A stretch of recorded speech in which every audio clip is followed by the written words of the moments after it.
Am I the a-hole for cutting off my parents after they spent my wedding fund on my twin sister? So I'm 23F, going to lay it all out here. My twin sister Allison and I have had this rivalry for as long as I can remember. I guess that's not unusual for siblings, but in my case, it wasn't just between us. It was like my parents were pushing us into it without even realizing. They've always treated Allison like she's something special, and I was just there. I mean, we're twins, right? Shouldn't we be treated equally? But no, from day one, Allison has been their golden child. And here's the thing. It's all because she's 12 minutes older than me. Yeah, you heard that right. 12 minutes. That's apparently all it takes to become the favorite.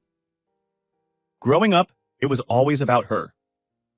Allison was the miracle baby, the one who could do no wrong.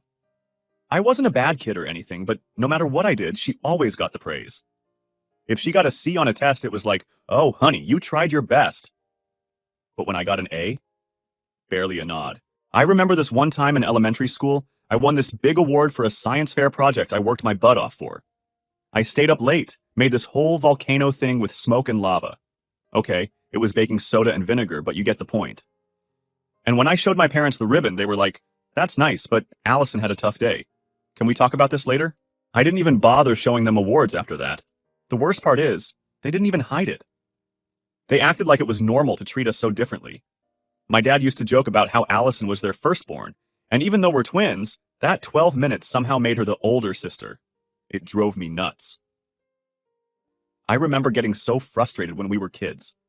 I would scream at them, asking why they treated her like she was special and ignored me. My mom would just brush it off like I was being overly sensitive, and Allison would just smirk. The dynamic stuck all through high school, too. I threw myself into academics, sports, extracurriculars, anything to get their attention. I figured if I could just outshine Allison, maybe they'd finally notice me. I was top of my class, joined every club I could, and even played varsity soccer. I wasn't some slacker, you know, but no matter what I did, it was never enough. Meanwhile, Allison didn't even try. She was one of those people who just coasted through life, doing the bare minimum, but always getting by on charm. She knew how to make people feel sorry for her, and it worked. She'd pull that poor me act, and suddenly, everyone was rallying around her, telling her how amazing she was. Meanwhile, I was busting my ass and getting nothing. One Thanksgiving, when I was like 16, my drunk uncle let it slip that my parents didn't even plan on having twins. They only wanted one kid, and when they found out they were having two, they freaked out. Apparently, my mom was worried about how they'd handle two babies, and my dad, being my dad, just shrugged and said, we'll figure it out. But somehow, in their heads, figuring it out meant only giving one of us all the attention. That one was, of course, Allison. I was sitting at the dinner table, and when my uncle said that, it felt like everything clicked.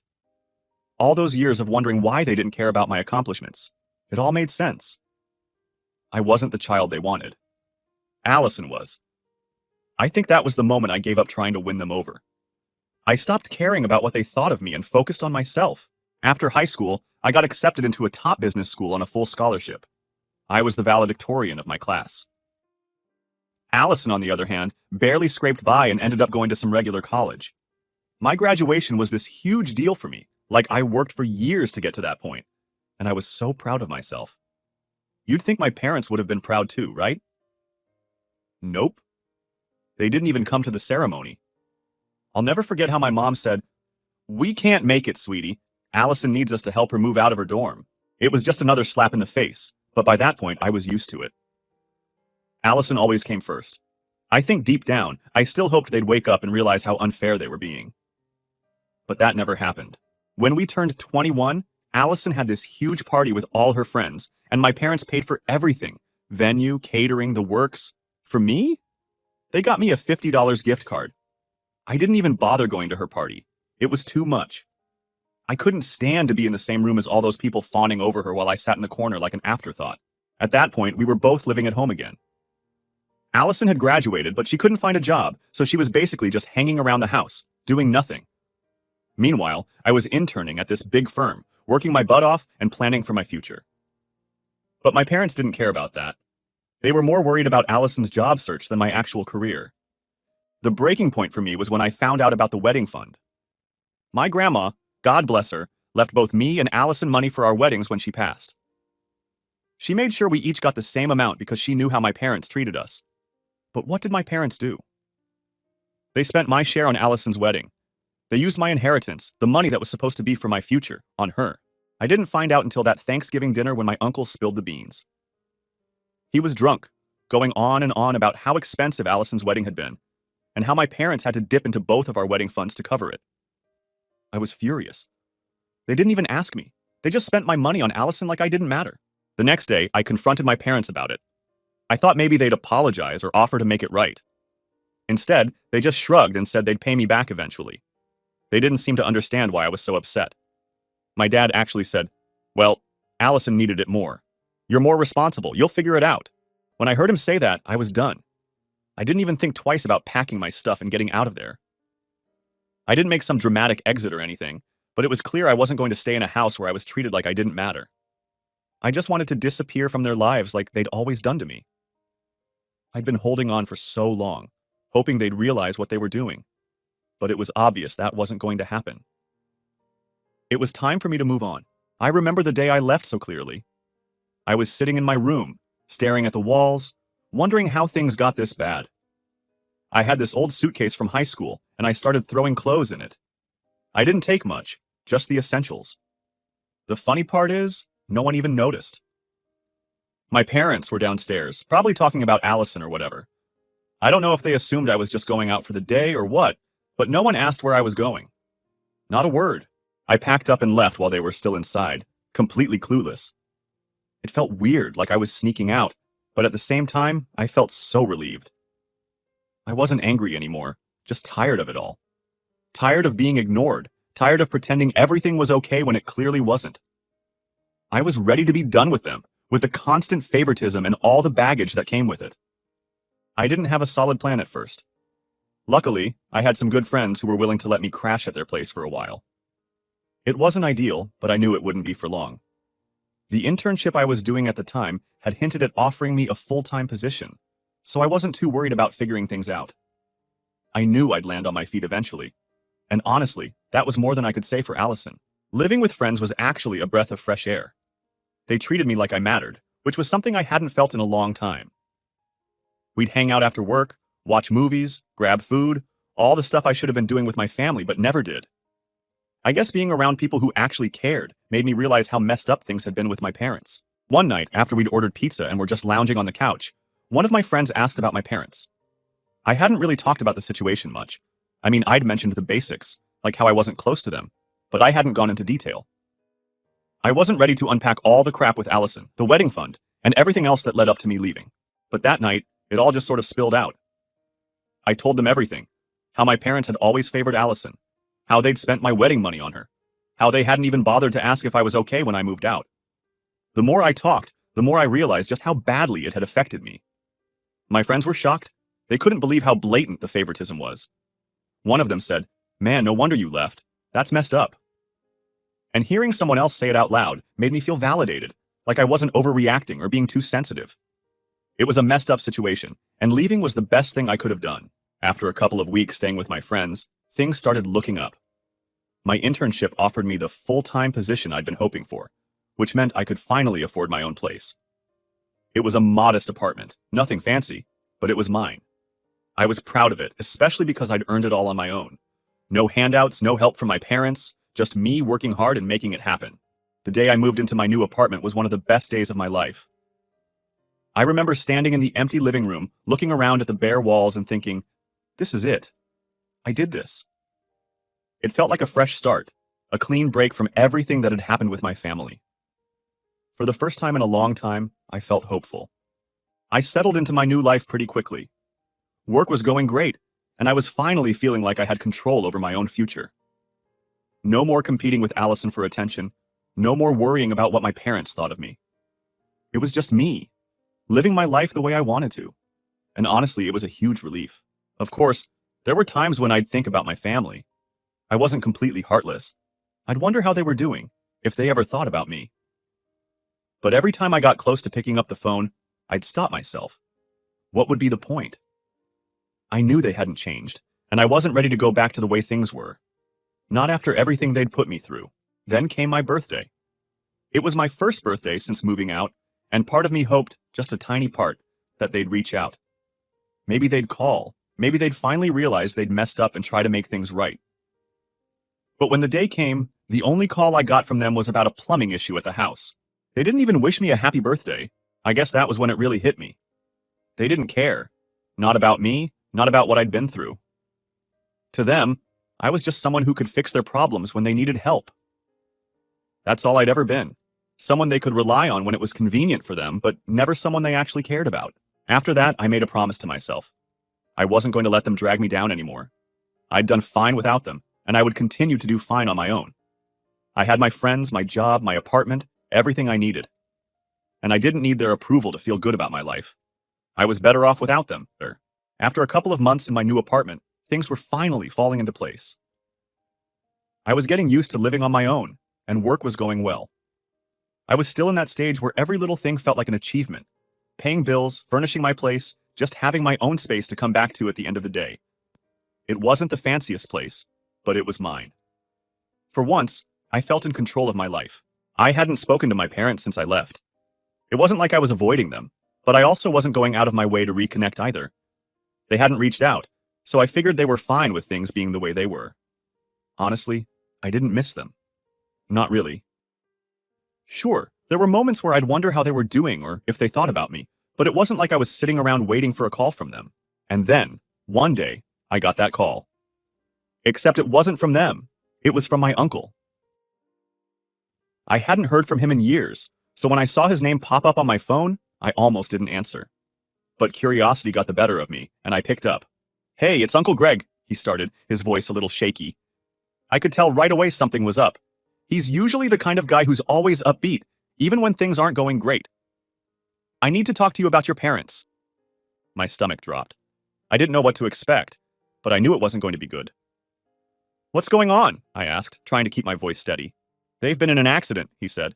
"A pretty bad one. They're in the hospital." I just kind of froze. I didn't know what to say. My first thought was that they were okay. They had to be okay, right? But he kept talking, filling in the details I hadn't asked for yet. Apparently, they were driving back from some event when a truck hit their car. My mom was hurt pretty bad, and my dad was in critical condition. They'd been in the hospital for a few days, but no one had told me. No one thought to call me until now. "They wanted me to let you know," he said, his voice softer now. I think they want to see you." I wasn't sure how to feel about that. My parents and I hadn't spoken in years, and now, after everything, they wanted to see me? It didn't sit right with me, but at the same time, I couldn't shake the feeling that maybe this was it. Maybe this was the moment things would change. Maybe they realized how messed up things had been and wanted to fix it. But then again, that felt too easy. Too convenient. I asked if Allison had been there, and Uncle Greg told me she had. Apparently, she'd shown up once but didn't stay long. She was busy with her new family and didn't want to leave her stepkids for too long. Typical Allison. Always making things about her. But here's the kicker. When Allison found out they didn't have health insurance, she refused to help.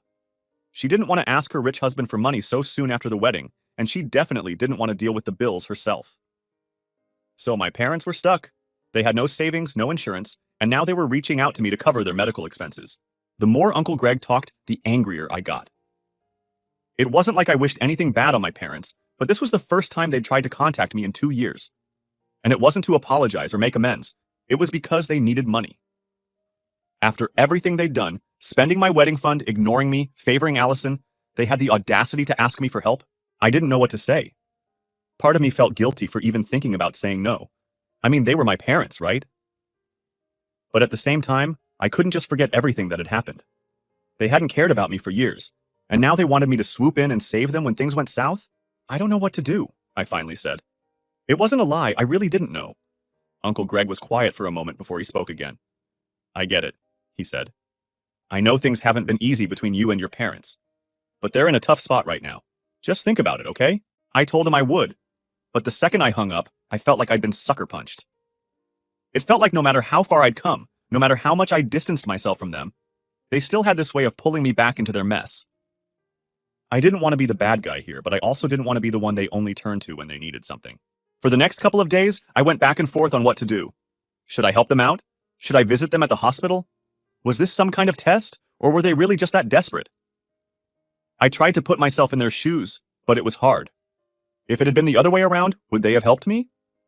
I wasn't so sure. I didn't tell anyone about the call at first. It felt too complicated to explain, and I didn't want my friends to think I was being cold-hearted. I mean, what kind of daughter refuses to help her parents after an accident? But at the same time, what kind of parents ignore their kid for years, only to reach out when they need financial help? It wasn't until a few days later, when one of my friends noticed I was off, that I finally told someone what was going on. We were sitting in my apartment, just catching up after work, and she asked if everything was okay. I must have been pretty bad at hiding my stress because she didn't let it go. I told her about the accident, about the call from Uncle Greg, and about how my parents wanted me to cover their medical bills. She listened quietly, and when I was done, she said, "Honestly, I don't think you owe them anything." Hearing someone else say it out loud made me feel better, but it didn't make the decision any easier. She was right, though. After everything they'd put me through, I didn't owe them anything. But still, it felt like I was walking this tightrope between doing what was right and doing what was best for me. And I wasn't sure which side I was going to land on. I spent the next few days feeling like I was walking around in a fog. My brain was stuck on this loop, going back and forth between should I help them and they don't deserve my help. It was exhausting, and it felt like no matter what I decided, I was going to come out of it feeling like the bad guy. It was frustrating because I hadn't asked to be dragged back into their lives, but here I was, right in the middle of it again. I kept telling myself I didn't owe them anything. They spent my wedding money on Allison. They barely acknowledged my existence unless they needed something. So why should I swoop in now and save the day just because they were in a bad spot? It's not like they'd ever done that for me. Still, that little voice in the back of my head wouldn't shut up. "But they're your parents," it whispered, making me feel guilty for even considering saying no. That guilt ate at me for days. I kept thinking about how people would judge me if they knew the full story. Like, what kind of person lets their parents struggle after a car accident? But at the same time, I knew the full story, and that's what made it so complicated. Eventually, I decided I had to stop torturing myself. I wasn't going to drag this out any longer. I had to make a decision, one way or another, so I could stop feeling like I was stuck in limbo. And after a lot of back and forth, I finally made up my mind. I wasn't going to help them. It sounds harsh, I know, but when I really thought about it, I realized that this wasn't about the accident, or the medical bills, or any of that. It was about the years of favoritism, the way they treated me like I didn't exist unless they needed something, and the fact that they only reached out now because they were desperate. If they hadn't gotten into that car accident, I would have never heard from them again. And that's what sealed it for me. Once I made my decision, I felt this weird sense of relief, like a weight had been lifted off my shoulders. I still didn't feel great about it, but at least I wasn't stuck in that constant loop of indecision anymore. I was moving forward, and that was something. I knew I couldn't just ignore them forever, though. They'd been calling and texting nonstop, and I couldn't keep dodging their calls. So one night after work, I sat down and braced myself for what was coming. I figured it was time to let them know where I stood. I thought about texting them, but that felt too impersonal, so I decided to call. When my mom picked up, I could tell she'd been waiting for this call. Her voice was all tense, like she was trying to keep it together, but couldn't quite hide how upset she was. She jumped straight into it, talking about how bad things were and how much they needed help. I let her talk for a while, just nodding along and saying, "Uh-huh," every now and then, but my mind was already made up. Finally, when she paused to take a breath, I said, "Mom, I'm sorry you're going through this, but I can't help with the bills." There was this long silence on the other end of the line. I could feel the tension through the phone, and I knew she was trying to hold back. But then she snapped. "What do you mean you can't help? We're your parents! You can't just leave us like this!" she shouted. Her voice cracked, and for a second I thought she might cry, but instead, she just kept yelling. I tried to explain. I told her that after everything that had happened between us, after all the years of being ignored and overlooked, I didn't feel like I owed them anything. I told her that it wasn't my responsibility to fix their problems when they never cared about mine. That didn't go over well. "You're ungrateful," she hissed. "After everything we've done for you, this is how you repay us?" I couldn't help but laugh a little. "Mom, everything you've done for me? Like what? Spending my wedding money on Allison? Treating me like I didn't exist unless you needed something?" That really set her off. She started shouting about how they had no choice, how Allison needed the money more, how they always put their kids first. It was like she couldn't see how ridiculous she sounded. After a few minutes of listening to her go on, I realized there was no point in arguing. She wasn't going to see things from my perspective, and I wasn't going to change my mind. So, I just let her finish her rant, and when she finally ran out of steam, I said, "I'm sorry, Mom, I really am, but I can't help you." And with that, I hung up. I sat there for a while after the call ended, just staring at my phone. I felt this strange mix of emotions: relief, guilt, frustration. It was weird. On one hand, I knew I'd done the right thing for myself. On the other hand, it still felt like I just cut off my own family. But then again, had they ever really been my family? It didn't take long for the fallout to start. My mom called back almost immediately, but I didn't answer. She left this long, rambling voicemail about how I was ungrateful, how I was turning my back on them in their time of need, all that usual stuff. I deleted it without even listening to the whole thing. My dad didn't call, but that wasn't surprising. He rarely said much anyway, except for the occasional grumble about how I should be more like Allison. I guess he figured my mom would handle it, like she always did. And then came the texts from Uncle Greg. He was trying to be the peacemaker, I guess, telling me I should reconsider, that family is important, and that I'd regret this decision someday. I appreciated his concern, but it didn't change anything. I wasn't going to cave. I blocked their numbers after that. I didn't need the constant guilt-tripping and drama. I had my own life to focus on, and I wasn't going to let them drag me back into their mess. I felt bad about blocking Uncle Greg, but I knew he'd just keep pushing if I didn't. He meant well, but he didn't understand what it was like to grow up in that house, to always be the second choice. So that was it. I'd made my decision and I was sticking to it. Update. It had been about a week since I made the call and officially cut ties with my parents. After that conversation with my mom, I expected some fallout, but honestly, things were quieter than I thought they'd be. I hadn't heard from them directly since I blocked their numbers, and for the first time in what felt like forever, I didn't feel that constant weight on my chest. I had a moment to breathe. No guilt-tripping, no manipulation, just peace. I was starting to feel like I could finally move forward. Work was going well, I had my apartment in order, and I was just focusing on myself for once. But of course, that didn't last long. One evening I was sitting in my living room, catching up on some work emails, when I heard a knock on my door. I wasn't expecting anyone, and most of my friends knew to text before coming over. I figured it might be a delivery or something, but when I opened the door, there she was. Allison. I hadn't seen her in person since I left home, and I wasn't exactly thrilled to see her now. She looked different, though. Polished. Almost like she'd stepped straight out of some magazine. Her hair was perfectly done, her clothes were expensive, and she carried herself in that way she always had, like the whole world revolved around her. But even with all the changes on the outside, I knew exactly who was standing in front of me. "Hey," she said, smiling like we were long-lost best friends. I didn't say anything at first. I was too shocked to even process why she was standing there. After everything that had happened, the last person I expected to show up at my door was Allison. Part of me wanted to slam the door in her face, but I was too curious to do that. So I stepped aside and let her in, even though I had a sinking feeling about where this was going. She walked in, looking around like she was inspecting the place, probably comparing it to her fancy life with her rich husband. I didn't care. I wasn't ashamed of what I had. I worked hard for it, and unlike her, I didn't rely on anyone else to get it. After a few awkward seconds of silence, she finally spoke.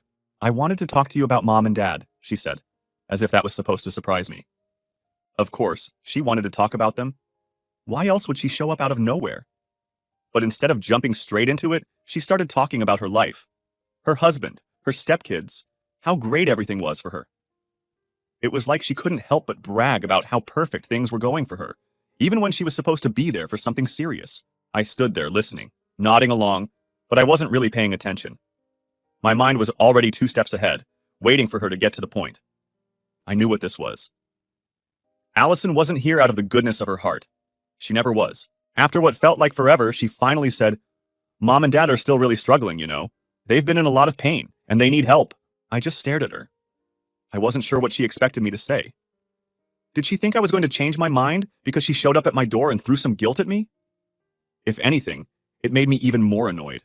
"They don't need my help," I said, keeping my voice as calm as possible. "They have other family. Why aren't they asking for help from them?" Allison looked at me like I was the one being unreasonable. "You know how they are. They don't want to ask for help from anyone else."